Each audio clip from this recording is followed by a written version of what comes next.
Shabbat Shalom, everybody. I'm glad you're here today. Today I wanted to share with you a classic Shabbat story, Hannah's Sabbath Dress. It's by Itzak, Schweiger-Dmi'el, and illustrated by Ora Itan.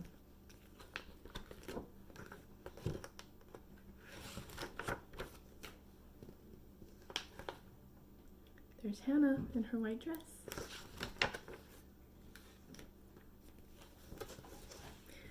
There once was a little girl named Hannah. Her mother made her a white Sabbath dress. Hannah couldn't wait to wear it. On the afternoon before the Sabbath, she took a bath and then put on her new dress.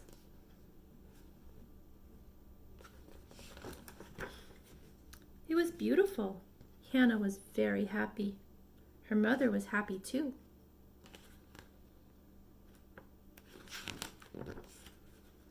Then Hannah went outside. Just past the gate, her dog Susie ran up. Woof, woof, barked Susie. Look, Susie, look at the new Sabbath dress Mama made for me. Susie wanted to jump up, but Hannah said, No, Susie, you'll get my dress dirty.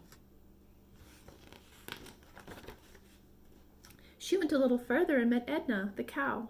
Hannah patted Edna and said, Look, Edna, see the new Sabbath dress Mama made for me? Edna bent down to lick Hannah, but Hannah said, No, Edna, you'll get my dress dirty. She walked a little farther. Just as she turned around to go back home, she saw a man coming out of the forest.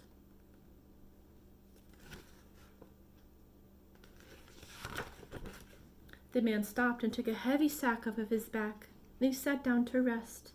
As Hannah came closer, she saw that he was an old man. He was covered with sweat. She looked at him and said, Are you tired? Yes, said the old man. I've been in the forest since sunrise making charcoal. See my new dress? Asked Hannah. It's my Sabbath dress. My mother made it for me. It's very nice, said the old man. Thank you. The man sat a little longer, and then he stood up. The sun has almost set, he said.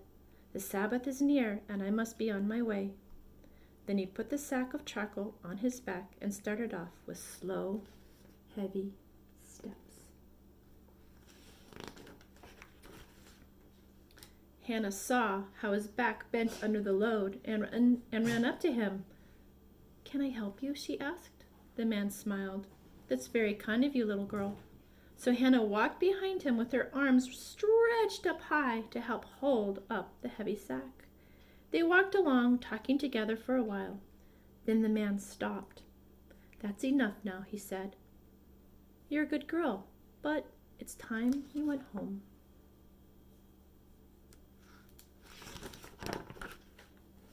So Hannah turned and skipped happily down the road until she looked down at her new Sabbath dress. But what was this? There's a black spot here, another there, and another. Hannah's dress was covered with black stains from the charcoal maker's sack. The dress was ruined on the very first day she wore it.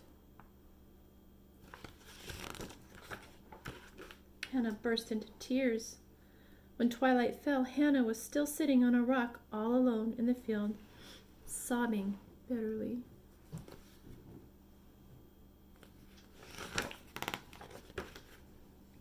The moon looked down and whispered in a voice that only Hannah could hear. What happened, child? Why are you crying?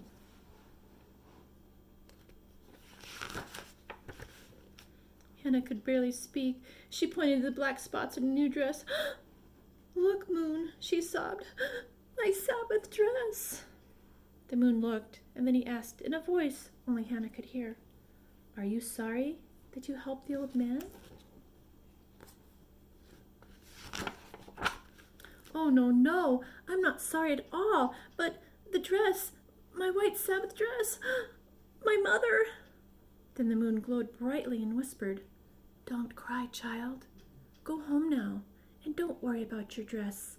All will be well. So Hannah started home. As she walked along, the moon followed her. Moonbeams flooded down and touched the dress. Every black spot became a tiny bead of light. Soon Hannah's dress sparkled and glittered. It glowed like the purest silver.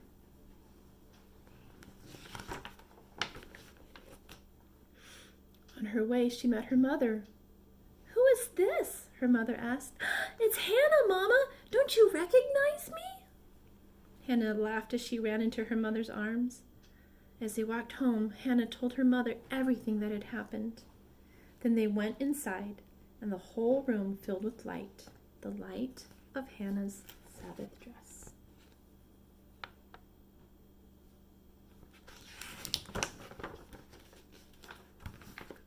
The end. So I just have one question for you today, just something to think about for Shabbat today. How is your light going to be shared with others? How are you going to share your care and your light? Shabbat Shalom, everybody.